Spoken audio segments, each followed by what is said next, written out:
تاب کے درگے تیرگی میں روی بہر توبہ درائے شباب غوی بشنو از گوش دل مثنبی مانوی در رہے صدق برتا مسمم شبی بشنو از گوش دل مثنبی مانوی در رہے صدق برتا مسمم شبی۔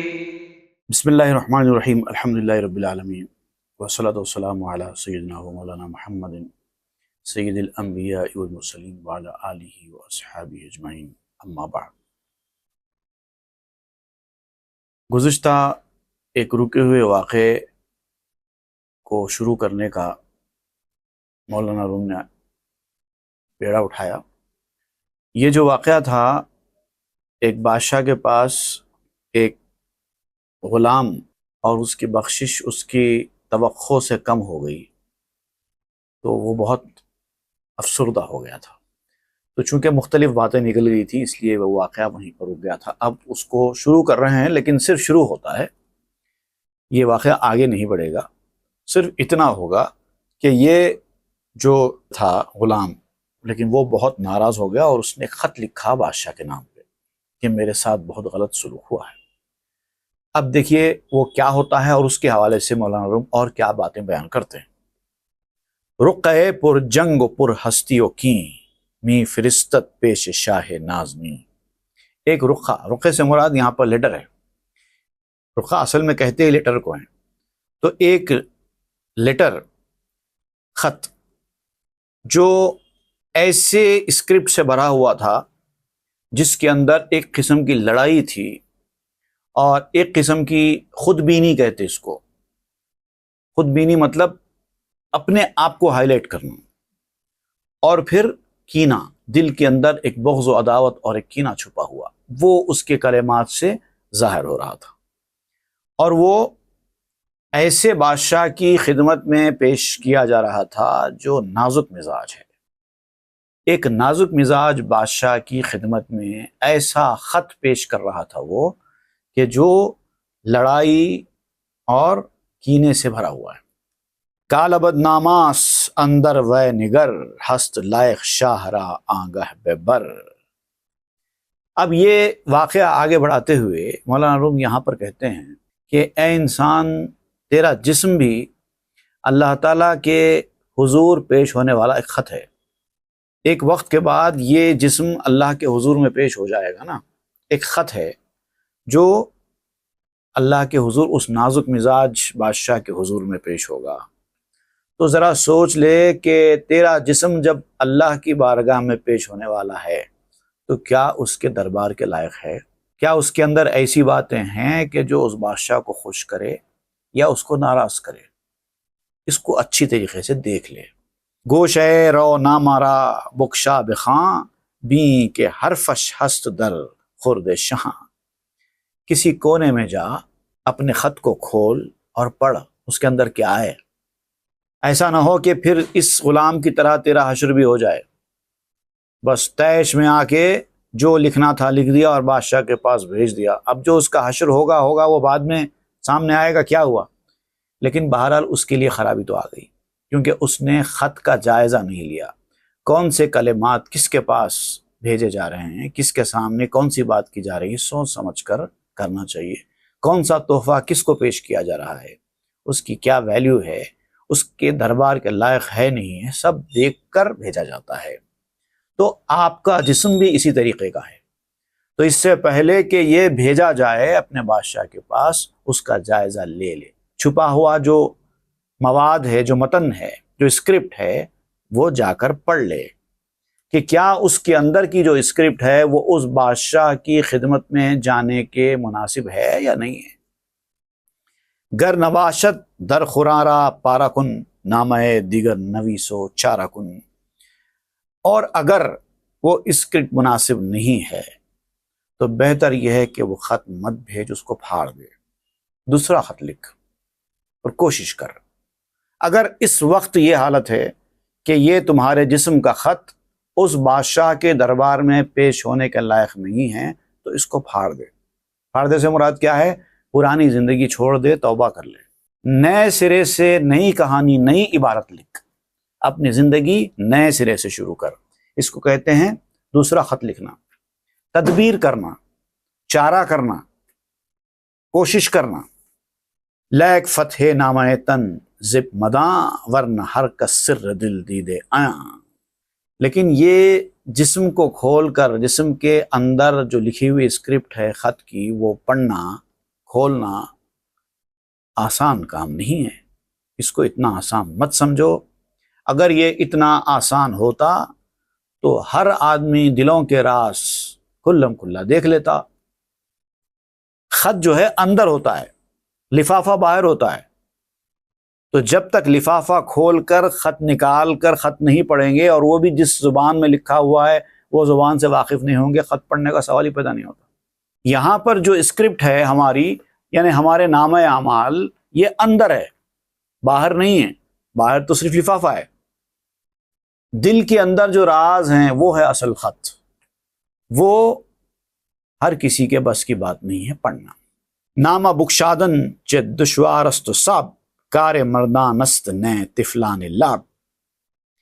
خط کو کھولنا خود اپنے آپ میں بہت دشوار اور سخت ہے، پڑھنا تو بعد میں ہوگا، پہلے تو یہ خط کھولنا ہی مشکل ہے۔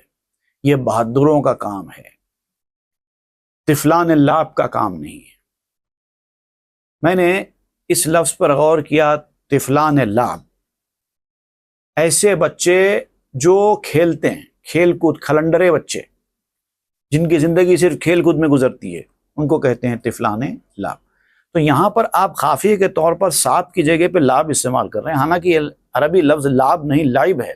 تو میں نے جب اس کی تحقیق کی کہ یہ لاب کیوں استعمال ہوا ہے لائب کی جگہ، تو مجھے ایک اور نسخے میں ایک اور لفظ ملا، اس کے اندر لاب نہیں کعب ہے، طفلان کعب۔ لیکن جب طفلان کعب پر میں نے غور کیا تو مجھے یہی اچھا لگا کہ رہنے دو، طفلان لاب ہی اچھا ہے، کیونکہ طفلان کعب ایک خراب لفظ ہے جو ایسے بچوں کے لیے کہا جاتا ہے جن کی عادتیں اچھی نہیں ہوتی، اور خاص طور سے جو پنکل چلڈرن ہوتے نا، یہ انگریزی میں جو جانتے ہیں یہ خراب لفظ ہے، تو مولانا روم کے لائق یہ لفظ کا استعمال نہیں ہے۔ تو ہو سکتا ہے مولانا روم نے پہلے لکھا اور بعد میں اس کو تبدیل کر دیا ہو، یہ ہو سکتا ہے۔ بہرحال تو یہ لائب کو لاب پھر بھی شاعری میں استعمال کیا جا سکتا ہے۔ تو یہ جو کھیل کود والے بچے ہیں، صرف کھیل میں ان کی زندگی گزرتی ہے، یہ ان لوگوں کا کام نہیں ہے، یہ بہادروں کا کام ہے۔ جملہ بر فہرست قانے گشتائم، زاں کے در ہرس و ہوا آغشتائم۔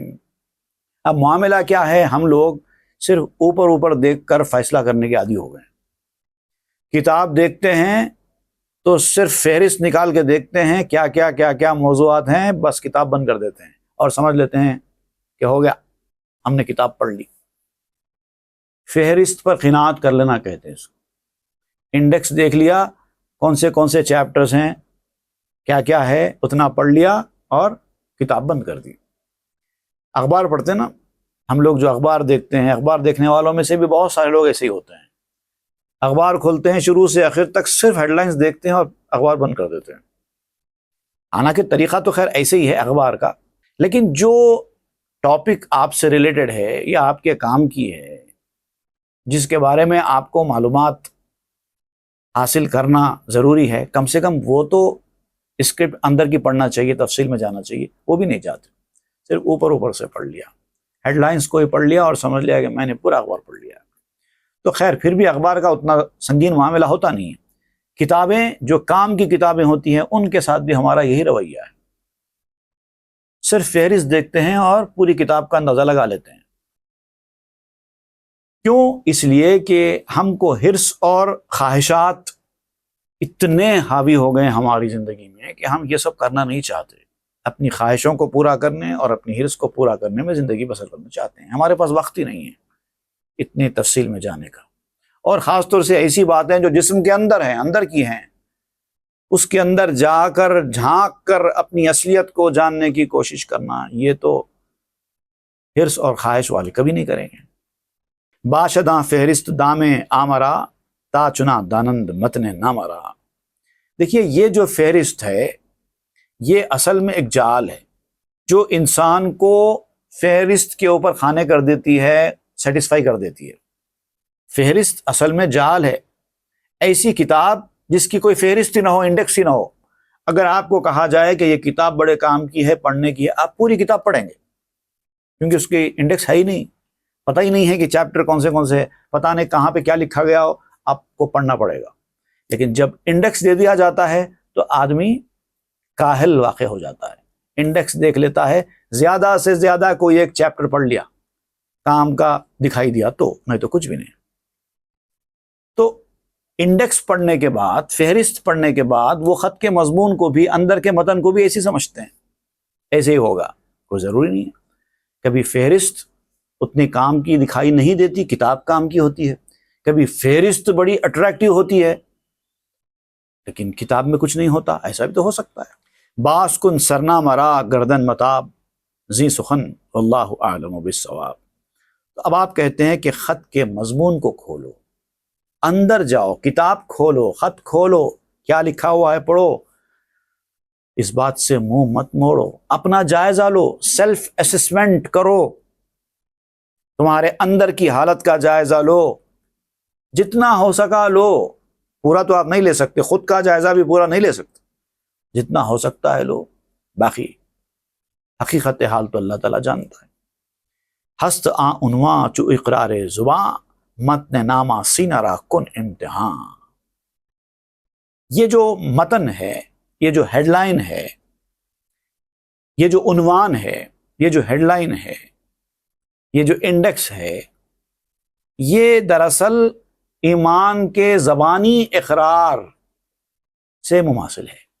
ہم جب ایمان لاتے ہیں تو دو چیزیں ہوتی ہیں اس کے اندر، ایک ہوتا ہے زبانی اقرار، اقرار کرنا منہ سے، اقرار باللسان کہتے ہیں اس کو، اور ایک چیز ہوتی ہے تصدیق بالقلب، دل سے اس کی تصدیق بھی کرنا۔ تو اقرار باللسان اور تصدیق بالقلب، جب دونوں چیزیں ہوں گی تو ہی ایمان ہوگا، اگر ایک چیز ہوگی تو بھی اس میں سے ایمان نہیں ہوگا۔ تو یہ جو فہرست ہے یہ ایک زبانی اقرار کی طرح ہے، لیکن جو خط کا مضمون ہے، اندر ہے، وہ تصدیق بالقلب کے زمرے میں آتا ہے۔ تو سینے کے اندر موجود خط کو آزماؤ، دیکھو کیا لکھا ہے، جو آپ زبان سے کہہ رہے ہیں وہ بھی دل کے اندر ہے کہ نہیں ہے، ایمان جو آپ اپنی زبان سے بول رہے ہیں وہ دل کے اندر بھی گیا ہے کہ نہیں گیا ہے، یا صرف زبان کی حد تک ہی ہے۔ باتیں انسان بڑی کرتا ہے نا زبان سے، اندر کچھ نہیں ہوتا، ایسا بھی تو ہو سکتا ہے اور ہوتا ہے لوگوں کے ساتھ۔ کہ موافق خست با اقرار تو، تا منافق وار نبوت کھارے تو۔ اب اگر تو نے یہ نہیں جائزہ لیا کہ جو چیز تیرے منہ سے نکل رہی ہے وہ تیرے دل کے اندر بھی ہے کہ نہیں ہے، تو پھر تجھے پتہ کیسے چلے گا کہ ایمان تیرا کامل ہے کہ نہیں ہے؟ اور اگر تو نے جائزہ لیا لیکن اقرار اور تصدیق میں فرق آیا، جو تو منہ سے نکال رہا ہے وہ دل میں نہیں ہے، تو پھر یاد رکھ، پھر تو منافق ہے، کیونکہ یہ تو صفت منافقین کی ہے، جو اوپر سے کچھ ہوتے ہیں اندر سے کچھ ہوتے ہیں۔ چو جوالے بزگرانے می بری، زاں نہایت کم کے دروے بن گری۔ اب اللہ تعالیٰ کے حضور اپنے جسم کی شکل میں، اپنے اعمال کی شکل میں تو ایک بھاری تھیلا لے جا رہا ہے، اعمال کا تھیلا وزن اٹھا کر لے جا رہا ہے، تو کم از کم یہ تو دیکھ لے کہ اس کے اندر ہے کیا۔ جب کسی بادشاہ کے پاس آپ کو کوئی تحفہ دینے کے لیے کوئی بڑی چیز دی جاتی ہے تو آپ کو پتہ بھی ہونا چاہیے کہ اس کے اندر ہے یا کیا ہے، نہیں ہے۔ کسی نے دے دیا لے جاؤ یا بادشاہ کو تحفے میں پیش کر دو تو آپ آنکھ بند کر کے چلے جاتے ہیں کیا بادشاہ کے پاس؟ دیکھیں گے نا کیا ہے، اور جو لوگ بغیر دیکھے ادھر کی ادھر چیز کرتے ہیں وہ پھنس جاتے ہیں۔ کیچ داری در جوال استل خوش، گر ہمی ارزت کشیدن راب کش۔ جو تو لے کے جا رہا ہے اپنی بوری میں، اپنے تھیلے میں، اعمال کی شکل میں، تحفے کی شکل میں، اس کے اندر جو چیز ہے وہ کھٹی ہے، میٹھی ہے، کڑوی ہے، کیا ہے، کچھ تو پتہ ہو کہ کیا وہ چیز اس بارگاہ میں لے جانے کے قابل ہے یا نہیں ہے، یا ایسے ہی آنکھ بند کر کے لے جا رہا ہے۔ اگر کوئی ایسی توہین آمیز چیز ہوگی اس کے اندر جس سے بادشاہ کو جلال آ جائے تو تیرا کیا ہوگا؟ تو جائزہ تو لینا پڑے گا نا، ورنہ خالی کن جوالت راز سنگ، باز خر خود را ازیں پیکار و ننگ۔ اگر صرف پتھر بھرے ہوئے ہیں اس تھیلے میں اور تو خوش ہو کر لے جا رہا ہے، کافی وزنی چیز ہے، وزنی پتھر بھی تو ہو سکتے ہیں، تو اگر تو جانے سے پہلے دیکھے گا اور اس کے اندر پتھر دکھائی دیں گے تو کم از کم تو خالی تو کر سکے گا، کم از کم تو تحفہ لے جانے سے پیچھے تو ہٹ جائے گا۔ ایک ذلت سے، ایک بادشاہ کے ساتھ مقابلے سے تو بچ جائے گا، ورنہ اس کی تلوار چلے گی تو تیرا کیا ہوگا؟ یا تو تحفہ دینا ہے کسی کو تو کوئی اچھی چیز تحفہ دو، یا نہیں تو مت دو، دو ہی راستے ہیں نا۔ تحفہ دیتے ہیں اسی چیز کو کہ جس کو لینے والا خوش ہو، تو اگر آپ خوشی کا تحفہ دے سکتے ہیں تو بہت اچھی بات ہے، دیجئے، اور اگر نہیں دے سکتے تو مت دیجئے تحفہ۔ ہر وقت تحفہ دینا کوئی ضروری نہیں ہے تو مت دو، لیکن کم از کم ایسی چیز تو مت دو کہ اس کو دیکھنے کے بعد اور غصہ آ جائے۔ تو یہ سب کب ہوگا؟ جب جانے سے پہلے آپ دیکھیں گے اس میں کیا ہے، تبھی ہوگا نا فیصلہ۔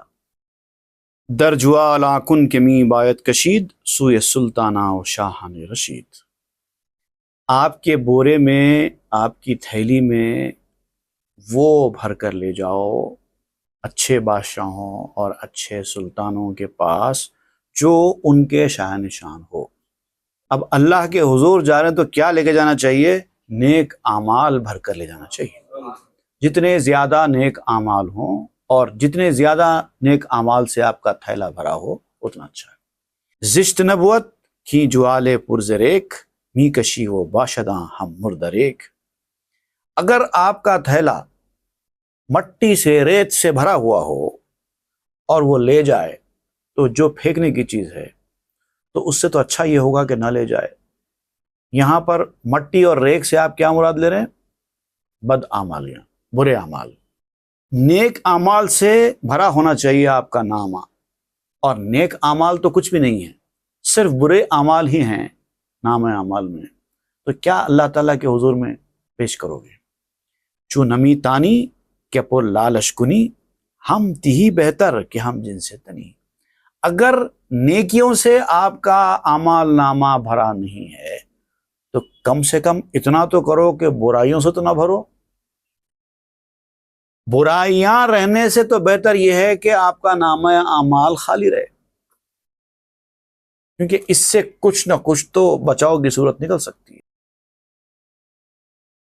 اب اس کو سمجھانے کے لیے کہ ہم ہر چیز جو بھر لیتے ہیں، بیکار کی چیزیں، اپنی زندگی کو اس طرح سے برباد کرتے ہیں، تو بیکار کی چیزیں، خراب اعمال جو ہمارے نامے میں داخل ہو جاتے ہیں تو اس سے کیا نقصان پہنچتا ہے، اس کا ذکر بیان کرتے ہوئے پھر یہاں پر آپ ایک چھوٹی سی حکایت بیان کریں گے۔ ایک فقیہ کی حکایت ہے۔ ایک عالم، ایک فقیہ تھا جو پگڑی باندھنے والا تھا، لیکن وہ دنیا کو اپنی طرف راغب کرنے اور اپنا سکہ جمانے کے ارادے سے نکلا کرتا تھا، اور پگڑی بھی ہمیشہ بڑی باندھتا تھا تاکہ جتنی پگڑی ہوگی لوگ اس کو اتنا زیادہ اہمیت دیں گے، اتنے زیادہ نظرانے آئیں گے۔ تو اس کی یہ کہانی بیان ہو رہی ہے۔ یہ ایک فقیہ ہے ژندہا بر چیدہ بود، در امامہ خیش در پیچیدہ بود۔ ایک عالم، ایک فقیہ تھا جس نے مختلف قسم کے چیتھڑے، جیسے ہمارے پاس چندیاں کہتے ہیں ہماری زبان میں، کپڑے کے چھوٹے چھوٹے ٹکڑے، وہ اس نے ہر طرف سے چن لیے اور پورے وہ چھوٹے چھوٹے ٹکڑے کپڑے کے اپنے امامے کے اندر بھر لیے تاکہ اس کی وجہ سے امامہ بڑا ہو جائے۔ تا شود زفت و نمایت آ عظیم، چون درایت سوئے محفل در حتیم۔ اور تاکہ وہ اس کا امامہ بڑا نظر آئے، اس کی پگڑی موٹی ہو جائے، اور پھر جب وہ حتیم میں آئے، حتیم کی مجلس میں آئے، حتیم سے مراد، حتیم تو کہتے ہیں کعبۃ اللہ کا وہ حصہ جہاں پر عمارت نہیں ہے تو کعبہ کعبے کا احاطہ ہی کہلاتا ہے، لیکن کعبے کے باہر، عمارت کے باہر ہے، تو وہاں پر ایک چھوٹی سی دیوار ایسا کرو سیمی سرکل کی طرح اٹھا دی گئی ہے نشانی کے طور پر۔ اصل حتیم تو اس کو کہتے ہیں۔ یہاں پر آپ حتیم سے مراد لے رہے ہیں ہدایت دینے کی جگہ، وہ جس مقام پر بیٹھ کر لوگوں کو ہدایت دیا کرتا تھا، اپنے حتیم میں آنا، اپنی مجلس میں، رشد و ہدایت کی مجلس میں آنا، تو وہ رشد و ہدایت کی مجلس میں ایسا بڑا امامہ پہن کر آیا کرتا تھا۔ جندہا از جامہا پیراستہ، ظاہر دستار ازاں آراستہ، مختلف قسم کے کپڑے جہاں جہاں بھی اس کو جو جو مل جاتے وہ اٹھا لیتا، اور پھر اس سے اس کی پگڑی کو سجا دیتا۔ اب ہو سکتا ہے کہ دو چیزیں اس کے اندر ہوں، ایک تو یہ کہ پگڑی کے اندر وہ ان کپڑوں کے چچھڑے بھر دیتا تاکہ پگڑی موٹی ہو جائے، اور پھر یہ بھی ہو سکتا ہے کہ وہ مختلف رنگوں کے جو کپڑے لے کر اس کو ایک ڈیزائن کی طرح بنا کر اپنی پگڑی کو کافی اٹریکٹیو بنایا کرتا تھا۔ ظاہر دستار چوں حلہ بہشت، چوں منافق اندروں رسوا و زشت۔ پگڑی کا جو باطن ہوتا نا، وہ تو اتباع نبوی سنت ہے، لیکن اکثر لوگ اتباع میں، سنت میں مسنون عمل سمجھ کر پگڑی نہیں باندھتے۔ کچھ کے تو ظاہری مفادات بھی ہوتے ہیں، دنیاوی مقاصد بھی ہوتے ہیں۔ بہت سارے ایسے لوگ ہوتے ہیں جن کی پگڑی صرف دنیاوی مقاصد کے لیے ہوتی ہے، جن کی داڑھی صرف دنیاوی مقاصد کے لیے ہوتی ہے، حالانکہ یہ مسنون چیزیں ہیں۔ کسی کے ہاتھ میں تسبیح دنیاوی مقاصد کے لیے ہوتی ہے، ہاتھ میں عصا دنیاوی مقاصد کے لیے ہوتا ہے، لباس دنیاوی مقاصد کے لیے ہوتا ہے۔ تو اس کا جو ظاہر ہے وہ الگ چیز ہے، اس کا جو باطن ہے وہ الگ چیز ہے۔ اگر اخلاص ہے، نیت اچھی ہے، تو اس کا باطن بھی اچھا ہے۔ ظاہر تو بہرحال دونوں کا اچھا ہے کیونکہ وہ مسنون عمل ہے، لیکن اگر باطن اچھا ہے تو وہ فائدہ دے گا۔ شاہدان پارسائی کیب و ادریش و کلاه، داڑھی اور ٹوپی کسی کے پارسا اور نیک ہونے کی گواہی دینے والے تو نہیں ہیں۔ ہاں یہ نافع ہیں، مگر دل مسکن تقویٰ تو ہو۔ یہ داڑھی اور ٹوپی ضرور آپ کو نفع پہنچائیں گے، لیکن شرط کیا ہے؟ دل کے اندر تقویٰ ہونا چاہیے۔ ایسا نہیں ہے کہ یہ دونوں چیزیں بیکار ہیں، بیکار نہیں ہے، کام کی ہے، مگر شرط کے ساتھ کام کی۔ چوں منافق اندروں رسوا و زشت، اور اگر ظاہر کچھ اور ہے، باطن کچھ اور ہے، تو پھر وہ معاملہ منافق کی طرح کا ہے جو اس کو ایک دن رسوا کر دے گا۔ پارا پارا دلخو پنبو پوستیں، در درون آ امامہ بدفیں، ٹکڑے ٹکڑے مختلف رنگوں کے کپڑوں کے لے کر، اس کی گدڑی سی کر، اس کے اندر روئی بھر کر ایک عجیب و غریب قسم کا بڑا امامہ تیار کیا گیا تھا۔ جب اس کو کھولیں گے تو صرف وہ کپڑوں کے چتھڑے نکل کر گریں گے۔ روئے سوئے مدرسہ کردہ صبوح، تابدی ناموس یابد او فتوح، تو اب اس نے ویسے ہی ایک بڑا امامہ پہن کر مدرسے کی جانب نکلا صبح صبح، تاکہ ایک شان و شوکت کے ساتھ وہ مدرسے میں داخل ہو سکے، اور جتنا شان اس کے چلنے میں، بات کرنے میں، لہجے میں ہوگی، اتنے زیادہ نذرانے وصول ہوں گے۔ کیونکہ لوگ تو ظاہر پر جاتے ہیں نا، جو دکھتا ہے وہ بکتا ہے والا معاملہ ہوتا ہے، تو اچھا دکھے گا تو آئے گا بھی اچھا مال۔ در رہے تاریک مرد جامہ کن، منتظر استادہ بدھ از بحر فن۔ اب ہوا کیا، یہ صبح صبح اپنے مدرسے کی طرف ایسے ہی تیار ہو کر جا رہا تھا، تو راستے میں ایک شخص جو کہ چور تھا، لوگوں کے کپڑے کھینچ کر بھاگنے والا، وہ کسی کی طاق میں بیٹھا تھا کہ جیسے اس کی نظر اس عالم پر پڑی تو دیکھیے کیا ہوتا ہے۔ اب وہ تو کھڑا ہے اپنا ہنر، اپنا فن دکھانے کے لیے انتظار میں، کوئی آئے تو لپک لوں، اس کے جسم سے کپڑے اتار لوں۔ تو اب یہاں تو اتنا بڑا امامہ مل رہا ہے اس کو سر پر۔ در ربود او اسرش دستار را، پس دواں شتا بسازت کار را۔ وہ جیسے ہی وہ عالم اس کے قریب سے گزرا، وہ فوراً تیزی کے ساتھ آگے بڑھا اور اس کی پگڑی سر پہ سے کھینچی اور بھاگنے لگا۔ سر پہ سے کھینچ لیا، کھینچ کر بھاگنے لگا۔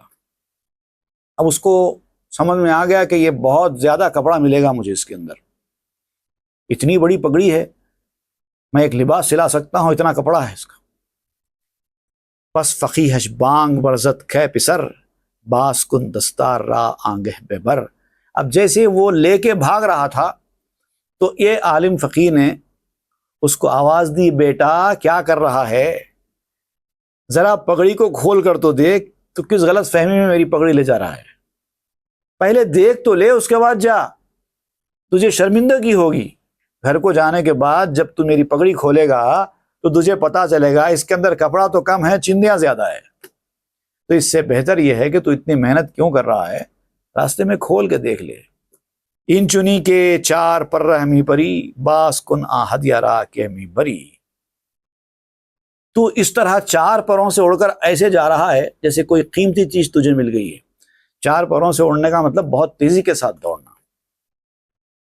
ذرا اس کو کھول کے تو دیکھ لے، جو تو لے جا رہا ہے اس کے اندر ہے کیا، وہ تو دیکھ لے۔ باس کن آراں پہ دستے خود بے مال، آگے ہاں خواہی بے بر کردم حلال۔ تو پہلے اس کو کھول لے۔ اب یہ پکار رہا ہے عالم اس کو، میں تیرے پیچھے نہیں آؤں گا، تیرا پیچھا نہیں کروں گا، بھاگنے کی ضرورت نہیں ہے، میری بات تو سن لے۔ اس کو کھول لے، اپنے ہاتھوں سے ٹٹول لے کہ اس کے اندر کیا ہے، پھر اس کے بعد لے کے جا، کوئی مسئلہ نہیں، میں معاف بھی کر دوں گا۔ چوری کر کے کیوں مال حرام کماتا ہے، میں تیرے لیے اس کو حلال بھی کر دوں گا، لیکن پہلے دیکھ تو لے کیا ہے۔ چونکہ بازش کرد آنکو می گریخت، صد ہزاراں زندہ اندر رہ بریخت۔ جو بھاگ رہا تھا تو بھاگتے بھاگتے جب یہ آواز اس کے کانوں میں پہنچی تو وہ فوری رک گیا، رک کر اس کو کھولنے لگا۔ تو جیسے ہی اس نے امامے کو کھولا، پورے راستے میں وہ اس کے کپڑوں کے چیتھڑے گرنا شروع ہو گئے، ادھر ادھر ادھر ادھر، چھوٹی چھوٹی چندیاں ادھر ادھر گرنے لگی۔ زاں اماما زفت نا بائست او، ماں یک گز کوہنے در دست او۔ اس کی ایک موٹی بیکار قسم کی پگڑی جو دکھائی دینے میں تو بہت بڑی تھی، دیکھنے والے سمجھ رہے تھے کہ اس کے اندر تو پتہ نہیں 10 گز ہے، 20 گز ہے، کتنا کپڑا ہے پتہ نہیں، یہ سمجھ رہے تھے، لیکن کسی کام کی پگڑی نہیں نکلی، 1 گز پرانا کپڑا رہ گیا، باقی صرف چندیاں اور چیتھڑے کپڑوں کے۔ برزمیزت خرقہ را کہ بے یار، زی دغل مارا براور دی کار۔ جیسے ہی اس نے یہ دیکھا، وہ کپڑے کو اٹھا کر غصے سے زمین پہ پٹکا اور کہنے لگا، اے نالائق بوڑھے، تو اس طرح فریب دیتا ہے، دھوکہ دیتا ہے، ہمیں اپنا کام بھی کرنے نہیں دیتا۔ اینچ مکرستو چے تزویرست شید، کہ فگندی مرمرا در قید سید۔ یہ کیا دھوکہ دہی ہے، یہ کیا مکر ہے، یہ کیا فریب ہے، یہ دغابازی ہے۔ تو نے مجھے شکار کے پھندے میں پھنسا دیا، میں نے اچھے اچھے لوگوں کو لوٹ لیا، لیکن تو نے مجھے ایسا شرمندہ کر دیا۔ اتنی محنت سے، اتنے انتظار سے میں نے تیرا پیچھا کیا، اب اتنی محنت سے اپنا فن دکھاتے ہوئے، اپنا ہنر دکھاتے ہوئے میں نے تیرے سر پہ سے یہ پگڑی نکالی، یہ نتیجہ نکلا۔ شرم نایت مر تو را زی شندہا، از دغل بیفگندیم اے پردغا۔ تجھے شرم نہیں آئی اس طرح کے کپڑوں کے چیتھڑوں اپنے امامے میں رکھتے ہوئے؟ شرم آنا چاہیے، تو اپنے آپ کو اتنا بڑا عالم، اتنا بڑا فقیر ظاہر کرتا ہے اور یہ حرکتیں کرتا ہے۔ تو نے مجھے دھوکہ دیا ہے، پھنسا دیا ہے مجھے، اے دغاباز۔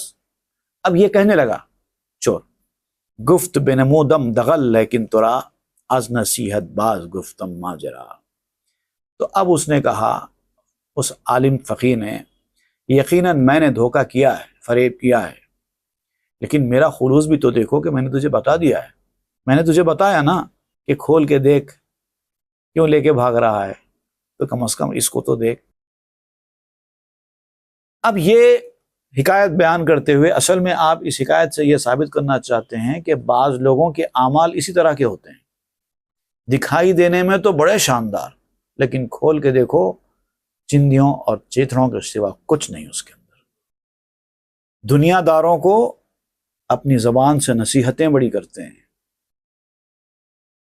لیکن جو سچے دل سے وفا کے راستے پر آنے والے ہوتے ہیں ان کے ساتھ بے وفائی کرتے ہیں، اندر سے کچھ باہر سے کچھ، یہی تو منافقت ہے۔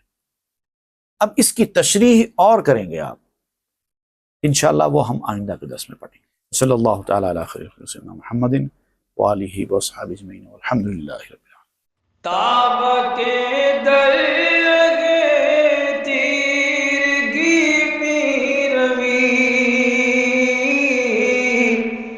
بہر توبہ درائے شباب غوی بشنو از گوش دل مثنوی معنوی در رہے صدق برتا مسمم شوی بشنو از گوش دل مثنوی معنوی در